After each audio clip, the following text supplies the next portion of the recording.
endorse them on behalf of the millions of Americans who are watching. One note, no one in either campaign or at the commission or anywhere else has been told in advance what topics I'll raise or what questions I'll ask.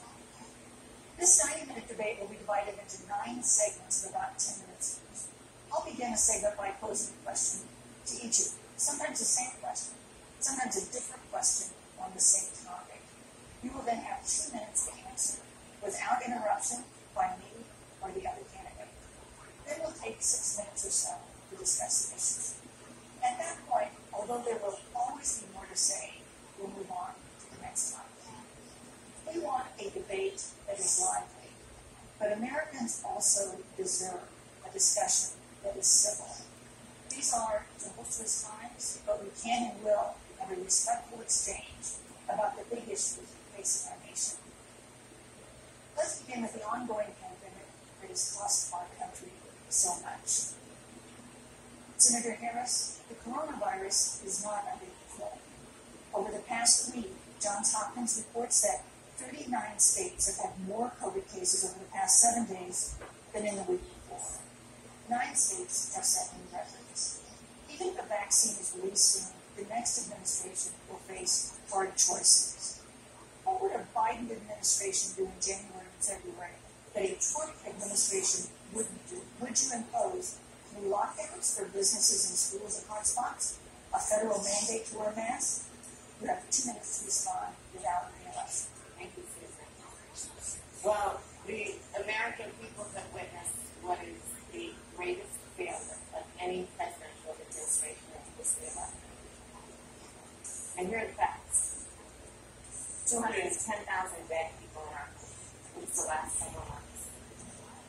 Over 7 million people infected. 1 in 5 businesses closed. We're looking at frontline workers who have been treated like sacrificial cookers. We are looking at over 30 million people who in the last several months have filed for unemployment. And here's the thing. On January 28th, the Vice President and the President were informed about the nature of this pandemic. They were informed that it's lethal in consequence, that it is airborne, that it will affect young people, and that it would be contracted because it is airborne. And they knew what was happening and they didn't tell you. Can you imagine if you knew on January 28th, as opposed to March 13th, what they knew, what you might have done to prepare? They knew and they covered it up. The president said it was a hoax. They minimized the seriousness of it. The president said, you're on one side of this ledger if you wear a mask, you're on the other side of this ledger if you don't. And in spite of all of that, today they still don't have a plan. They still don't have a plan. Well, Joe Biden does. And our plan is about what we need to do around a national strategy for contact tracing, for testing, for administration of the vaccine, and making sure that it will be free for all. That is the plan that Joe Biden has and that I have, knowing that we have to get a hold of what has been going on, and we need to save our country. And Joe Biden is the best leader to do that, and frankly, this administration has forfeited their right to re-election based on this. Thank you, Senator Harris. Vice President Pence, more than 210,000 Americans have died of COVID-19 since February.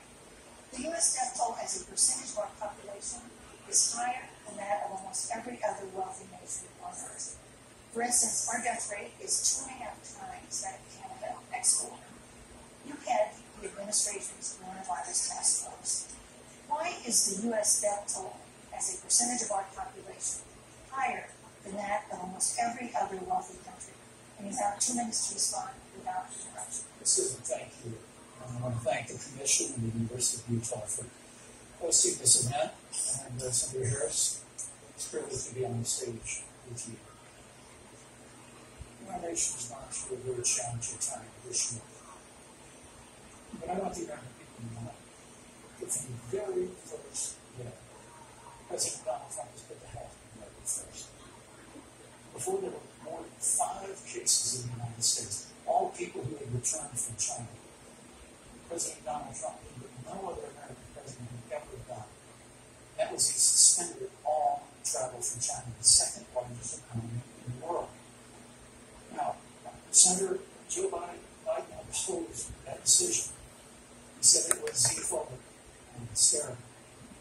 And I can tell you, having led the White House coronavirus task force, that decision alone by President Trump brought us the valuable time to stand up the greatest national mobilization since World War II. And I believe it saved hundreds of thousands of American lives.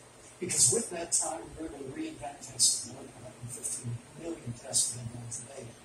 We were able to exceed the delivery of billions of supplies so our doctors and nurses had the resources support they needed.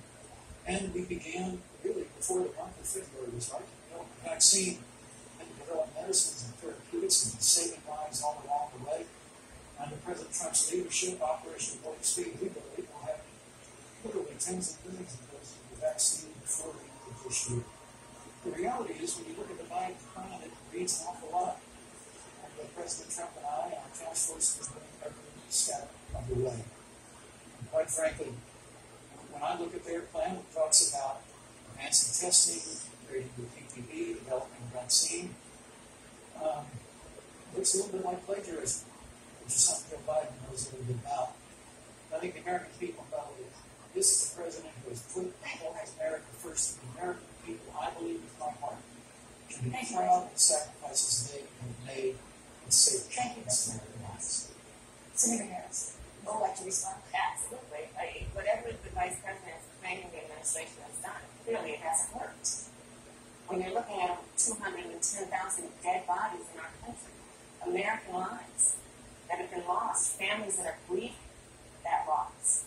And you know, the vice president is the head of the task force and knew on January 28th how serious this was. And then thanks about Woodward, we learned that they knew about it. And then when that was exposed, the vice president said, when asked, well, why did y'all tell anybody?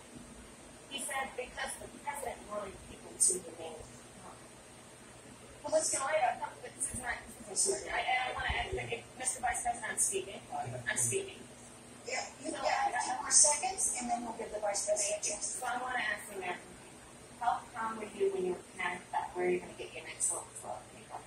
How calm were you when your kids were sent home from school and you didn't know when they'd go back? How calm were you when your children couldn't see your parents because you were afraid they could kill them?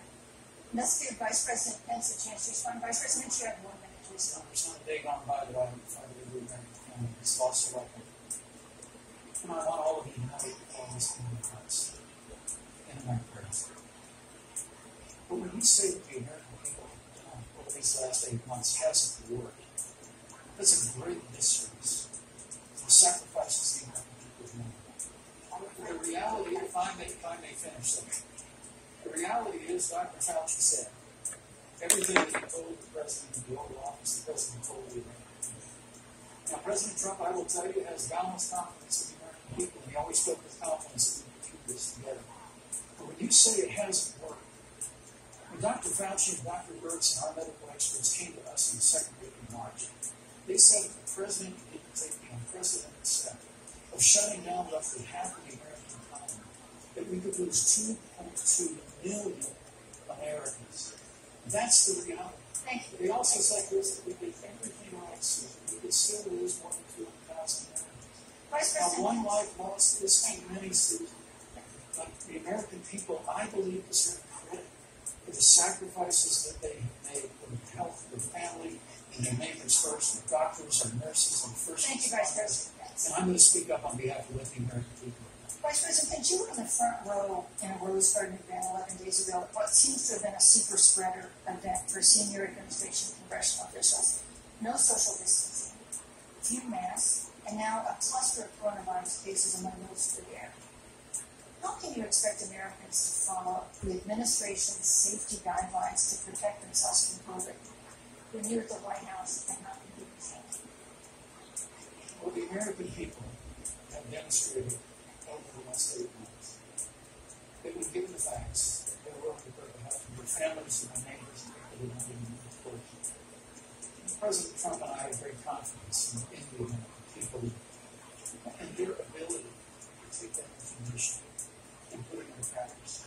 In the height of the epidemic, when we were losing a heartbreaking number, 2,500 Americans a day, we surged resources from New Jersey, New York, New Orleans, and Detroit. We told the American people that we would be behind. The American people made the sacrifices. When the outbreak of the Sun Belt happened this summer, again, Americans stepped forward. But the reality is the work of the President of the United States goes on. The vacancy on the Supreme Court of the United States has come upon us, and the President introduced Judge Amy Coney Barrett. Thank you, Vice President. If I may say, that Rose Garden meeting, there's a great deal of speculation about it. My wife Karen and I were there, and I will be there. Many of the people who were at that event naturally were tested for coronavirus, and it was an outdoor event. All of our scientists were able to do it in 10 days. The difference here is President Trump trusts the American people to make choices in the best interest of their health. Joe Biden and Kamala Harris consistently talk about mandates, not just mandates with the coronavirus, but the government takeover of health care, the Green New Deal, all government control. We're about freedom and respecting the freedom of the American people. Let's talk about respecting the American people. You respect the American people when you tell them the truth. You respect the American people when you have the courage to be a leader speaking of those things that you may not want people to hear, but they need to hear so they can protect themselves. But this administration stood on information that if you had as a parent, if you had as a worker known you didn't have enough money saved up, and now you're standing in a food line because of the ineptitude of an administration that was unwilling to speak the truth to the American people. So let's talk about caring about the American people. The American people got sacrificed far too much because of the incompetence of this administration. It is asking too much of the people. It is asking too much of the people. If they would not be equipped with the information they need to help themselves to protect their parents and their I'm sorry. Kamala Harris, Senator Harris, I'm sorry. It's fine, it's fine. No. Senator Harris, to me.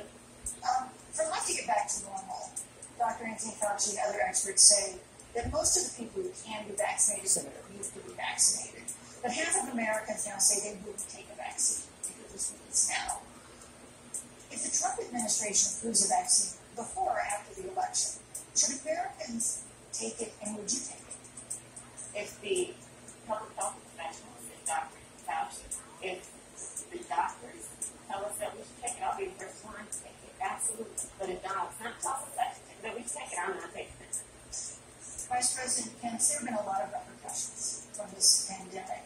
In recent days, the President's diagnosis of COVID-19 has underscored the importance of the job that you hold and that you are seeking. That's our second topic tonight. It's the role of the Vice President. One of you will make history on January 20th. You will be the Vice President, the oldest President the United States has ever had. Donald Trump will be 74 years old on Inauguration Day. Joe Biden will be 78 years old. That already has raised concerns among some voters, concerns that have been sharpened by President Trump's hospitalization in recent days.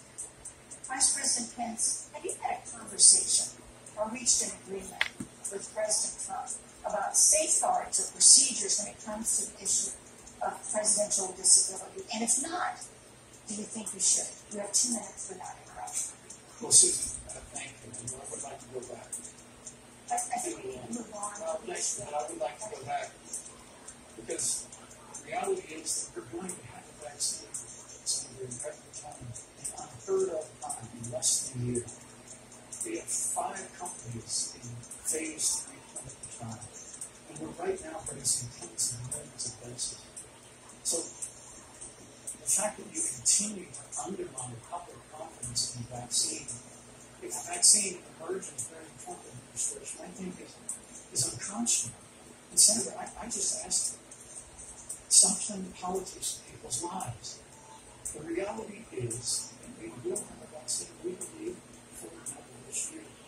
And it will have the capacity to save countless American lives. And your continuous undermining of confidence in the vaccine is just unacceptable. And let me also say, the reality is when you talk about failure in this administration, we actually do know what failure looks like in the pandemic. It was 2009. The swine flu arrived in the United States. Thankfully, it ended up not being as lethal as the coronavirus. But before the end of the year, when Joe Biden was Vice President of the United States, not 7.5 million people contracted the swine flu. 60 million Americans contracted the swine flu. If the swine flu had been as lethal as the coronavirus, in 2009, when Joe Biden was Vice President, we would have lost 2 million American lives. His own chief of staff, Ron Klein, would say last year that it was pure luck. They did, quote, everything possible wrong. And we learned from that. They left the strategic national stockpile empty. They left an empty and hollow plan. We still learned from it. And I think the American people, I'm saying it, Vice President, I'm sorry. what we have done, I'm saying that the fleeing is not undermining confidence in the vaccine. Senator Harris, let me ask you the same question that I asked Vice President Pence, which is, have you had a conversation or reached an agreement with Vice President Biden about safeguards or procedures when it comes to the issue of presidential disability? And if not, and if you win the election next month, do you think you should? There are 2 minutes uninterrupted. So let me tell you, first of all, today I got the call from Joe Biden.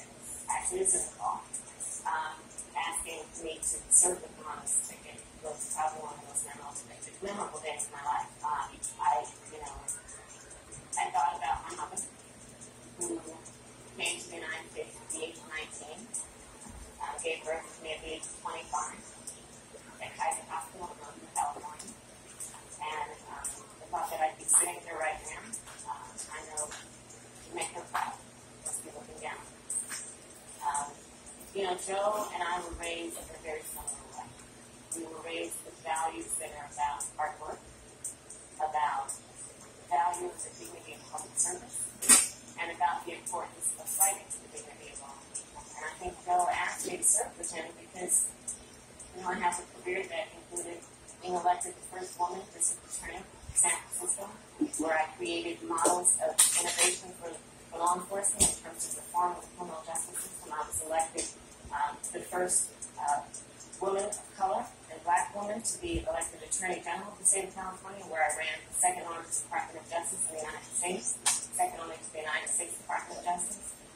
From there, I took on everything from transnational criminal organizations to the big banks that were taking advantage of homeowners to for-profit colleges that were taking advantage of veterans. And then, of course, now I serve in the United States Senate as only the second black woman ever elected to the United States Senate. I serve on the Senate Intelligence Committee, where I've been in regular receipt of classified information about threats to our nation and hotspots around the world. I've traveled the world. I've met with our soldiers in war zones.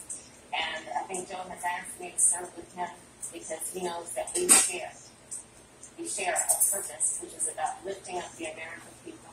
And after the 4 years that we have seen of Donald Trump unifying our country around our common values. Thank you, Senator Harris. Neither President Trump nor Vice President Biden has released the sort of detailed health information that had become the modern norm until the 2016 election. And in recent days, President Trump's doctors have given misleading answers or refused to answer basic questions about his health.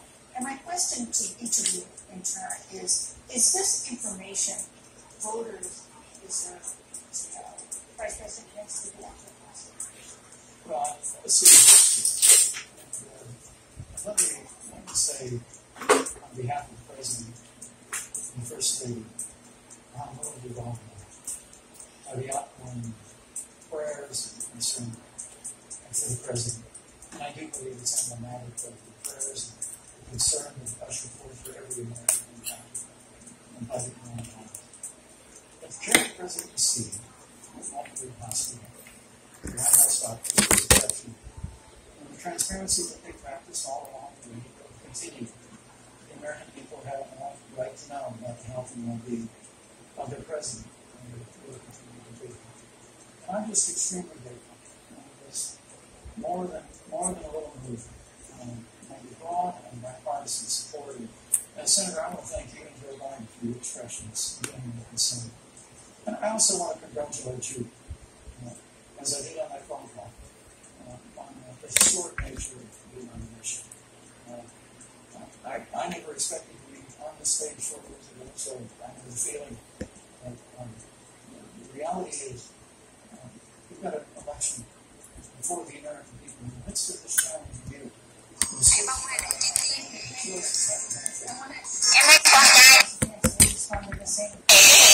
Because two voters have a right to know.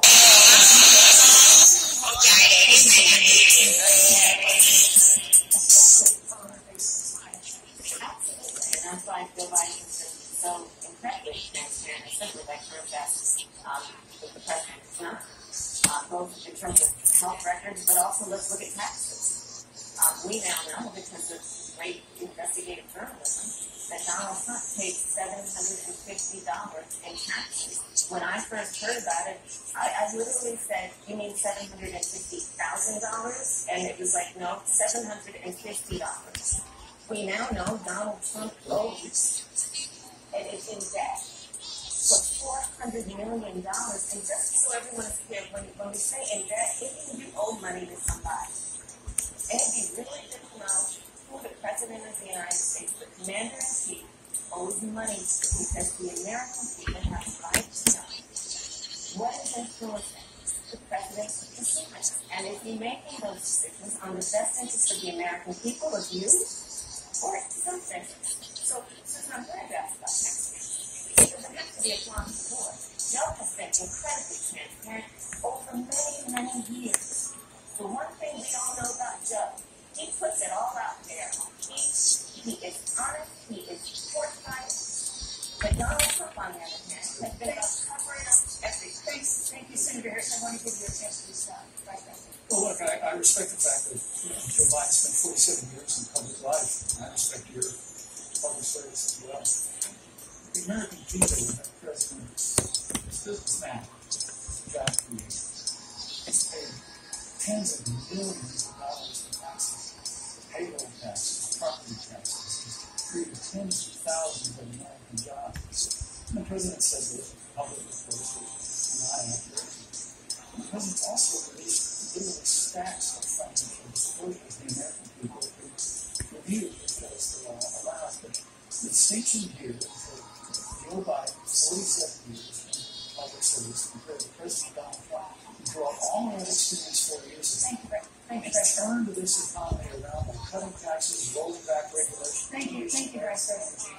Fighting for free and fair trade, and all of that Thank you, Vice President. with Joe Biden and Kamala Harris. You know, that's a good segue into our third topic, which is about the economy. This has been another aspect of life that Americans have been so affected by this coronavirus. We have a jobs crisis healing. On Friday, we learned that the unemployment rate declined to 7.9% in September, but the job growth had stalled, and that was before the latest round of layoffs and furloughs in the airline industry at Disney and elsewhere. Hundreds of thousands of discouraged workers have stopped looking for work. Nearly 11 million jobs that existed at the beginning of the year haven't been replaced. Those hardest hit include Latinos, blacks, and women. Senator Harris, the Biden-Harris campaign has proposed new programs to boost the economy, and you would pay for that new spending by raising $4 trillion in taxes on wealthy individuals and corporations. Some economists warn that could kill entrepreneurial ventures that fuel growth and create jobs. Would raising taxes put the recovery at risk? And you have 2 minutes to answer. I'm interrupted. On the issue of the economy, I think there's going to be a more fundamental difference between Donald Trump and Joe Biden. Joe Biden believes to measure the health and strength of America's economy based on the health and the strength of the American worker and the American family. On the other hand, you have Donald Trump, who measures the strength of the economy based on how rich people live, which is why he passed a tax bill benefiting the top 1% and the biggest corporations of America, leading to a $2 trillion deficit that the American people now have to pay for. On day one, Joe Biden will repeal that tax bill. He'll get rid of it. And what he'll do with the money is invest it in the American people. And through a plan that is about investing in infrastructure, something that Donald Trump said he would do. I remember hearing about some infrastructure we thought if it ever happened. But Joe Biden will do that. He'll invest in infrastructure. It's about upgrading our roads and bridges, but also investing in clean energy and renewable energy. Joe is going to invest that money in what we need to do around innovation.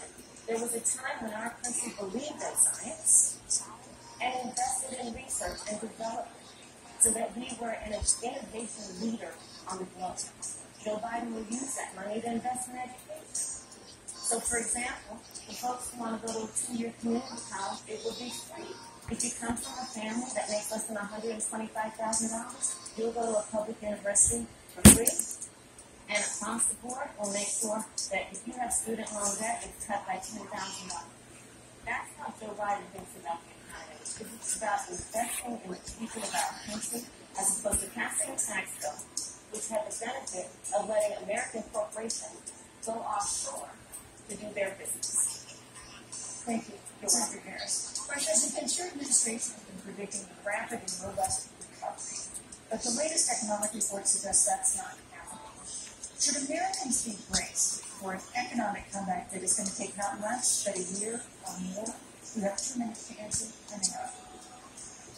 President Trump and I took office. America gone through the slowest economic recovery since the Great Depression. When Joe Biden was vice president, we tried to tax and spend and regulate and pay our way back to the growing economy. President Trump cut taxes across the board.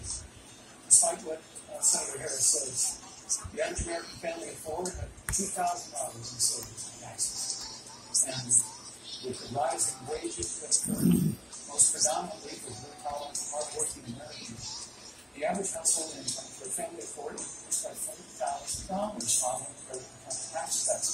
In America, you just heard from America. On day one, Joe Biden's generation taxes. It's really remarkable to think. Right after a time where we're going through a pandemic that lost 22 million jobs, we've already added back 11.6 million jobs because we have personally cut taxes, rolled back regulation, unleashed energy, fought for free trade, and secured $4 trillion in commerce for the United States, gave direct payments to families, saved 50 million jobs through the Paycheck Protection Program. We literally spared no expense to help the American people and the American workers through this. Joe Biden and Kamala Harris want to raise taxes. They want to bury our economy into a $2 trillion Green New Deal, which you were one of the original co-sponsors of the United States Senate. They want to abolish fossil fuel and ban fracking, which would cost hundreds of thousands of American jobs all across the heartland. And Joe Biden wants to go back to economic surrender to China. But when we took office, half of our international trade deficit was with China alone. And Joe Biden wants to repeal all of the tariffs that President Trump put into effect to fight for a million jobs for American workers. Joe Biden says democracy's on the ballot. Make no mistake about it.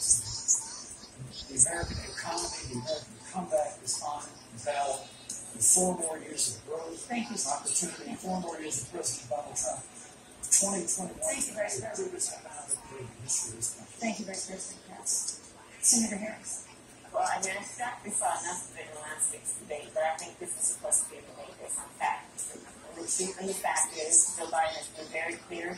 He will not raise taxes on anybody who makes less than $400,000 a year. Mr. Vice President, I'm speaking. I'm speaking.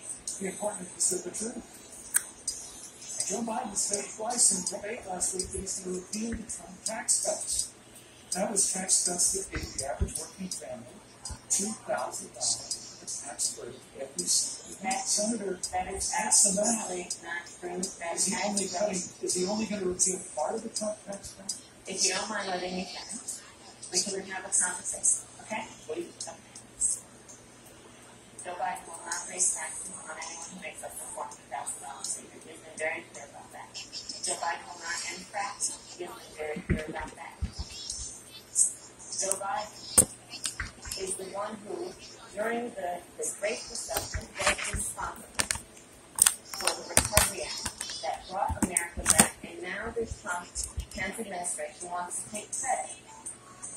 When they wrote the coattails of Joe Biden's success for the economy that they had at the beginning of their term. Of course, now the economy is a complete disaster. But Joe Biden, on the one hand, did that. On the other hand, you have Donald Trump, who has reigned over a recession that is being compared to the Great Depression. A On the one hand, you have Joe Biden, who was responsible with President Barack Obama for the Affordable Care Act, which brought health care to over 20 million Americans and protected people with pre-existing conditions. And what it also did is it saved those families who otherwise were going bankrupt because of hospital bills they could not afford. On the other hand, you have Donald Trump, who's in court right now, trying to get rid of the Affordable Care Act, which means that you will lose protections if you have pre-existing conditions. And this is very important, Susan. Yes. And it's we need to get Vice President. I just like, he interrupted me, and I'd like to just finish, please. If you have a pre-existing condition, heart disease, diabetes, breast cancer, they're coming for you. If you love someone who has a pre-existing condition, they're coming for you. If you are under the age of 26 on your parents' coverage, they're coming for you. Senator Harris, thank you. Let me give you a chance to respond. Well, I hope we have a chance to talk about health care, because Obamacare was a disaster. The American people remember it well. President Trump and I have a plan to improve health care and to protect pre-existing conditions for every American. And look, Senator Harris, you're entitled to your own opinion, but you're not entitled to your own facts. You yourself said on multiple occasions when you were running for president that you would ban fracking. Joe Biden looked at support in the eye and pointed and said, I guarantee that we will abolish fossil fuels. They had a $2 trillion version of the Green New Deal system. In your newspaper, USA, they said, really wasn't that very different from the original Green New Deal. More taxes, more regulation, banning fracking, abolishing fossil fuel, crushing American energy, economic surrender to China is a prescription for economic decline. President Trump and I will keep America growing. The V-shaped recovery that's underway right now will continue with 4 more years of President Donald Trump. Thank you very, very much, Vice President. And once again, you provided the perfect segue to a new topic, which is climate change. And Vice President, I'd like to pose the first question to you. This year we've seen record-setting hurricanes in the south. Another one, Hurricane Delta, is not threatening at all. And we have seen record-setting wildfires in the west. Do you believe, as the scientific community has concluded, that man-made climate change has made wildfires bigger, hotter, and more deadly, and have made hurricanes wetter, slower, and more damaging? You have 2 minutes. Thank you, Susan. First, I'm very proud of our record on environment and on conservation. According to all the best estimates, our air and land are cleaner than any time ever recorded. And the water is among the cleanest in the world. And just a little while ago, the President signed the Outdoors Act, the largest investment on public lands and public parks in 100 years. So President Trump has made a commitment to conservation of the environment. Now, with regard to climate change, the climate is changing. The issue is, what's the cause? What do we do about it?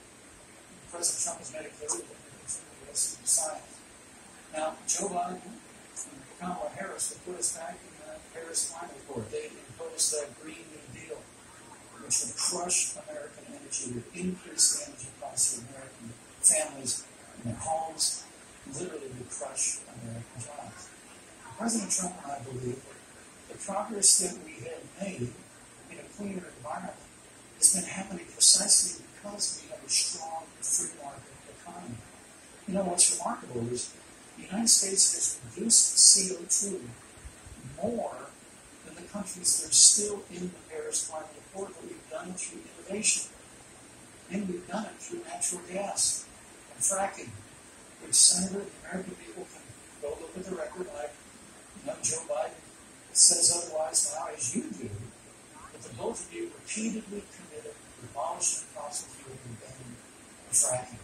And so, by creating a kind of American innovation, we're actually steering toward a stronger and better environment. With regard to wildfires, President Trump and I believe the forest management has to be front and center. Even Governor Gavin Newsom from your state has agreed we've got to work on forest management. And with regard to hurricanes, the National Oceanic Administration tells us that actually, as difficult as they are, there are no more hurricanes today than there were 100 years ago. Thank you. But many of the climate alarmists, hurricanes, wildfire, to try and Thank you, sell Vice those President. goods, the Green New Deal, and President Trump and I are going to always put Thank you, American Vice jobs and President. American workers first. Senator Harris, as the Vice President mentioned, you co-sponsored the Green New Deal in Congress. But Vice President Biden said in last week's debate that he does not support the Green New Deal. But if you look at the Biden-Harris campaign website, it describes the Green New Deal as a crucial framework. What exactly would be the stance of a Biden-Harris administration toward the Green New Deal? You have 2 minutes uninterrupted. Right. So, first of all, I would repeat, and the American people know, that Joe Biden will not ban fracking. That is a fact. That is a fact. I will repeat that Joe Biden has been very clear that he thinks about growing jobs, which is why he will not increase taxes for anyone who makes less than $400,000 a year. Joe Biden's economic plan, Moody's, which is a reputable Wall Street firm, has said will create 7 million more jobs than Donald Trump's. And part of those jobs that will be created by Joe Biden are going to be about clean energy and renewable energy. Because you see, Joe understands that the west coast of our country is burning, including my home state of California. Joe sees what is happening on the Gulf states, which are being battered by storms. Joe has seen and talked with the farmers in Iowa, whose entire crops have been destroyed because of floods. And so Joe believes, again, in science. I'll tell you something, Susan. I served, when I first got to the Senate, on the committee that's responsible for the environment. Do you know this administration took the word science off the website and then took the phrase climate change off the website? We have seen a pattern with this administration, which is they don't believe in science. And Joe's plan is about saying we're going to deal with it, but we're also going to create jobs. Donald Trump, when asked about the wildfires in California, and the question was, the scientists telling us this, what Donald Trump said? Science doesn't know. So let's talk about who is prepared to lead our country over the course of the next 4 years on what is an existential threat to us as human beings. Joe is about saying we're going to invest that in renewable energy. It's going to be about the creation of millions of jobs. We will achieve net zero emissions by 2050, carbon neutral by 2035. Joe has a plan. This has been a lot of talk from the Trump administration, and really it has been to go backwards and forward. We will also re-enter the climate agreement with pride. Senator Harris just said that climate change is an existential threat. Vice President Pence, do you believe that climate change poses an existential threat? As I said, Susan, the climate is changing.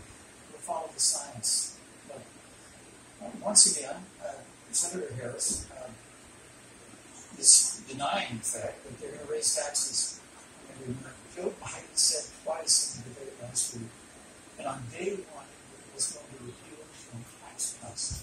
Those tax cuts delivered $2,000 in tax relief to the average family before it cost them anything. With regard to banning fracking, I just recommend that people look at the record. You yourself said repeatedly that you would ban fracking. You were the first Senate co-sponsor of the Green New Deal. While Joe Biden denied the Green New Deal, Susan, thank you for pointing out the Green New Deal is on the campaign website. And as USA Today said, it's essentially the same plan as you co-sponsor with AOC when she submitted it to the Senate. And you just heard the senator say that she's going to resubmit America to the Paris Climate Accord. Look, the American people have always cherished our environment, will continue to cherish it. We've made great progress reducing CO2 emissions through American innovation and development of natural gas through fracking. We don't need a massive $2 trillion Green New Deal that would impose all new mandates on American businesses and American families. Joe Biden wants us to retrofit 4 million business buildings. It makes no sense. It will cost jobs. President Trump is going to put America first. He's going to put jobs first. He's going to take care of our environment and follow the science. On the issue of jobs, let's talk about that. The Vice President earlier referred to, as part of what he thinks is an accomplishment, the President's trade war with China. He lost that trade war. He lost it. What ended up happening is because of a so-called trade war with China, America lost 300,000 manufacturing jobs. farmers have experienced bankruptcy because of it. We are in a manufacturing recession because of it. And when we look at where this administration has been, there are estimates that by the end of the term of this administration, they will have lost more jobs than almost any other presidential administration. And the American people know what I'm talking about. You know. I think about 20-year-olds. You know, we have a 20-year-old, a 20-something-year-old who are coming out of high school and college right now, and you're wondering, is there going to be a job there for me? We're looking at people who are trying to figure out how they're going to pay rent by the end of the month. Almost half of American renters are worried about whether they're going to be able to pay rent by the end of the month.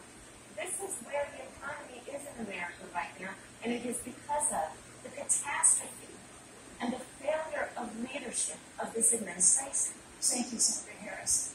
Vice President Pence, let me give you just 15 seconds to respond, because then I want to move on. Well, I'd love to respond. Look, lost the trade war with China. Joe Biden never fought it. Joe Biden's been a cheerleader for Communist China through the last several decades. And again, Senator Harris, you're entitled to your opinion, you're not entitled to your own facts. When Joe Biden was vice president, we lost 200,000 manufacturing jobs. And President Obama said they were never coming back. He said we need a magic wand to bring them back. In our first 3 years after we cut taxes, rolled back regulation, unleashed American energy, this administration saw 500,000 manufacturing jobs created. And that's exactly the kind of growth we're going to continue to see as we bring our nation through this pandemic. The Green New Deal, investment mandates, Paris Climate Accord, it's going to kill jobs this time, just like it killed jobs. I just hate to respond very quickly. 15 seconds. Thank you. Thank you. Joe Biden is responsible for saving America's auto industry, and you voted against it. So let's set the record straight. Thank you. I'd like to talk about China. We have, as our next topic, we have no more complicated or consequential foreign relationship than the one with China. It is a huge market for American agricultural goods. It's a potential partner in dealing with climate change in North Korea. And in a video tonight, President Trump again blamed it for the coronavirus, saying China will pay. Vice President Pence, how would you describe our fundamental relationship with China? Competitors, adversaries, enemies? We have 2 minutes. Thank you, Senator. Well, before I leave that, let me speak to voting records if I can. You know, everybody knows that NAFTA costs literally thousands of American factories to close. We saw automotive jobs go south of Korea. President Trump fought to renegotiate NAFTA. The United States, Mexico, Canada agreement is now law and land. American people deserve to know. Senator Kamala Harris was one of only 10 members of the Senate to vote against the U.S. NCA. It was a huge win for American auto workers. It was a huge win for American farmers, especially dairy in the upper Midwest. But Senator, you said big go far enough on climate change that you put your radical environmental agenda ahead of American auto workers and ahead of American jobs. I think we let the people know that was probably why Newsweek magazine said that Kamala Harris was the most liberal member of the United States Senate in 2019. More liberal than Bernie Sanders, more liberal than any of the others in the United States Senate. So, now with regard to China, Susan, first and foremost, China is the one for the coronavirus. And President Trump is not happy about it. He's made that very clear, made it clear to him now. China and the World Health Organization did not play straight with the American people. They did not let our personnel into China get information on the coronavirus until the middle of February.